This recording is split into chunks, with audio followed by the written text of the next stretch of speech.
Hi friends, welcome back to another episode of Generation Tech. My name is Alan.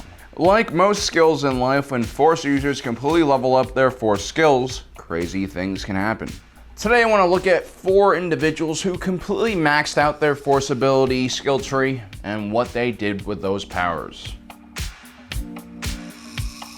5,113 years before the Battle of Yavin on the planet of Madrias, a Sith pureborn by the name of Tenebrae was born. Before the word Sith became recognized as the dark side counterpart of the Jedi, they were actually a separate alien race. When the first Jedi exiles were kicked out of the Order for indulging in the dark side, they landed on the Sith homeworld of Korriban. Almost the entire Sith race was Force sensitive and had a deep symbiotic connection with the dark side of the Force. But before the exiled Jedi had arrived, the Sith had no exposure to trained Force users, and so they revered the first Dark Jedi that had arrived on their planet. Anyway, Tenebrae, like most dark side Force users, had some serious daddy issues. Just like Darth Sidious and Darth Bane, who both killed their dads. Tenebrae was actually the bastard son of the local ruler, Lord Drameth, and a poor peasant farmer. Born with completely black pupils and with no emotions, Tenebrae killed his stepfather at the young age of 6 and then for months tortured his mother until he killed her as well, and then began subjugating the people in the neighboring towns and essentially made them his slaves. This kid was basically the very incarnation of evil. But because Tenebrae lived in the Madrias equivalent of northern Canada, no one really paid any attention as he slowly started carving out his own kingdom. But eventually word did reach Lord Drameth, ruler of Madrias, and he went to investigate the rumors after remembering he had an affair with a woman in that area. At this point, Tenebrae was only 10 years old, and when he encountered Drameth, not only did he strip his powers and turn him crazy, he also then killed him. At the young age of 13, Tenebrae had completely conquered the entire planet. His power in the Force was unrivaled. He was granted the title of Lord Vitiate by the Sith Council, and he would go on to rename his planet Nathema. He ruled over his world for almost a century while watching the rest of the galaxy rip itself apart. Terrible wars were fought between the Sith Lords Naga Shadow and Ludo Kresh. Galactic-wide struggles between the Jedi and Sith created large swaths of uninhabitable planets across the galaxy. See, Vitiate was known more as a scholar at this time. While some of the other Sith Lords might have underestimated him or even see him as a coward, he was actually slowly planning and plotting as his enemies in competition destroyed each other. And right around 4,999 years before the Battle of Yavin, when the Sith Empire was defeated over Korriban, Vitiate started rolling out his plan. He began by broadcasting to the entire Sith Empire, warning all of its citizens that the Republic and the Jedi Order would give them no quarter and seek to destroy every one of them. This was actually partially true, as Republic forces did carry out several massacres of Sith civilians under the orders of Supreme Chancellor Pultimo, who was honestly fed up with having to fight the Sith every few hundred years. Vitiate at this point in time was easily the most powerful Sith Lord left and gathered the remaining Sith Lords on his home planet of Nathema. He convinced everyone that he knew a ritual that was supposed to unleash the dark side on their enemies and save them from being destroyed by the Republic. 8,000 Sith Lords answered his call and helped Vitiate start his ritual. But instead of saving them all, Vitiate literally sucked the life and energy from all 8,000 Sith Lords, along with all the energy from the planet and its people, and granted himself immortality and almost infinite power. Lord Vitiate took on the title of Emperor and led the remaining Sith to a hidden area of the galaxy to one of the Empire's original colonies known as Dromund Kaas, and began rebuilding the Sith Empire for another showdown with the Republic almost 1,000 years later. The ritual he had pulled off on Nathema was so destructive that a millennia later, when Revan landed on the planet, it was completely devoid of the Force. It was said to be stifling and almost suffocating for a Force user to venture onto this world. Darth Plagueis the Wise was quite similar to Lord Vitiate in many ways. Plagueis was kind of also born as a bastard. You see, his mother wasn't exactly his father's first wife. Mutant society kind of allowed for this kind of arrangement to happen. Plagueis, like Vitiate, was known for his lack of emotion and dedication to education and recovering ancient Sith artifacts and knowledge. Plagueis was also an extremely patient and cunning strategist. He liked to influence things from behind the scenes and rarely exposed himself to the public eye. He also sought one thing above all else, and that was immortality. And through his endless studies, he actually came across the history of Lord Vitiate and considered him the closest any Sith had ever become to immortality.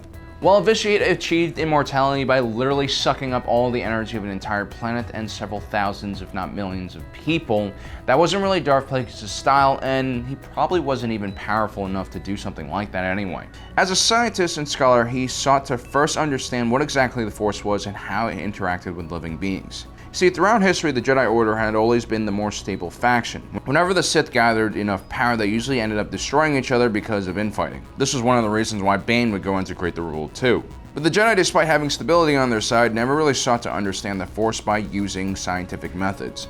They revered the Force as something sacred and considered researching how the Force worked on a scientific level as blasphemous and potentially a quick path to the dark side. In many ways, the Jedi were kind of afraid of knowledge and understanding. Instead, they just wanted the Force to guide them in the right direction. The Sith, on the other hand, sought to dominate everything around them. This was their nature. Plagueis had the unique quality of being a scientific mind and a Sith Lord, a rare combination, and through an entire lifetime of research, he eventually figured out the connection between midichlorians, the Force, and life itself. See, when an individual dies, so do their midichlorians. They actually leave the body with the Force. But say an individual could trap the midichlorians within a body when an individual dies, and as long as their physical body is still working, you could probably bring them back to life. It was a remarkable discovery, but in practice, it was still very hard to force the midichlorians to stay in a person's body upon death. It was kind of like trying to keep air inside of a bag with your hands. But eventually, with the help of Darth Sidious, Plagueis was finally able to resuscitate a Bith several times. He finally had found a cure for death itself. Shortly after, Plagueis and Sidious would create life from the Force by implanting a baby in Shmi Skywalker. Plagueis and Sidious had reached a new level of dominance over the Force that the galaxy had never seen before. His actions were so unnatural, however, that the Force itself began rebelling against Plagueis, and slowly he began losing his power. It probably would have been very unlikely for Darth Plagueis to achieve all that he did achieve during a more turbulent time in history when literally thousands, if not millions, of Sith were roaming around the galaxy slaughtering each other. Darth Plagueis found some measure of peace during his time thanks to the Rule of Two. This was set up by a Sith Lord named Darth Bane.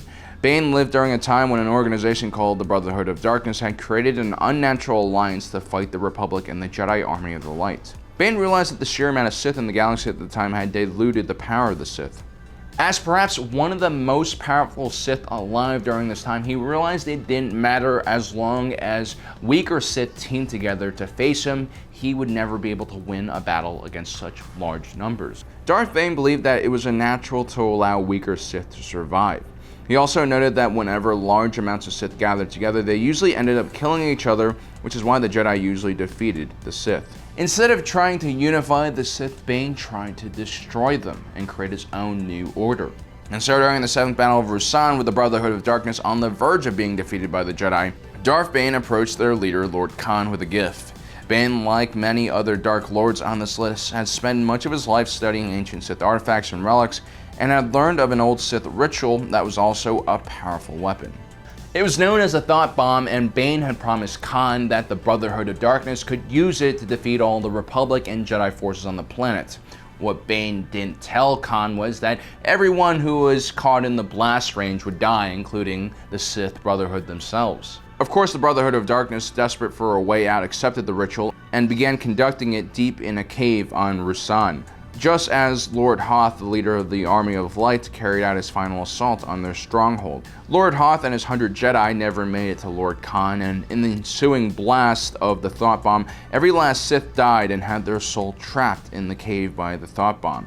It was kind of a fate worse than death. And more importantly, Darth Bane instantly became the last Sith and started the Rule of Two.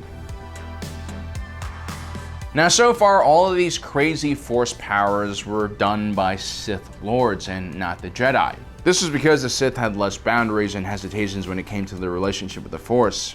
As we said before, the Jedi did not seek to manipulate the Force. Instead, they wanted to become one with the Force. Jedi Master Qui Gon Jinn began his life like most other students at the Temple. A native, of course, on Qui Gon Jinn quickly excelled in Jedi training and his classes. As a young Padawan under the tutelage of Master Dooku, he was a by-the-books type of Jedi, but his own master's disregard for the rules ignited a rebellious streak within the young Padawan. And as Qui Gon Jinn grew older, he began also following his own path in the Force. It was perhaps one of the most simple and logical paths. He just listened to where the Force guided him and followed.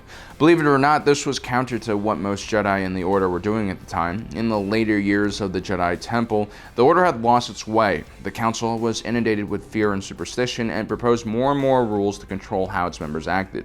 Naturally, Qui Gon Jinn, who rarely followed the Council and instead followed what the Force told him to do, was seen as a renegade. Qui Gon Jinn practiced many of the forbidden Jedi arts, including looking at Jedi prophecies, which the Jedi Council considered a quick way to the dark side. But most of the Jedi's restrictions were aimed at lesser individuals who were tempted by power and emotions. Qui Gon Jinn was a pure soul, and before he was cut down by Darth Maul, Qui Gon Jinn's spirit was so in tune with the Force, his consciousness was able to preserve itself when it joined the Cosmic Force.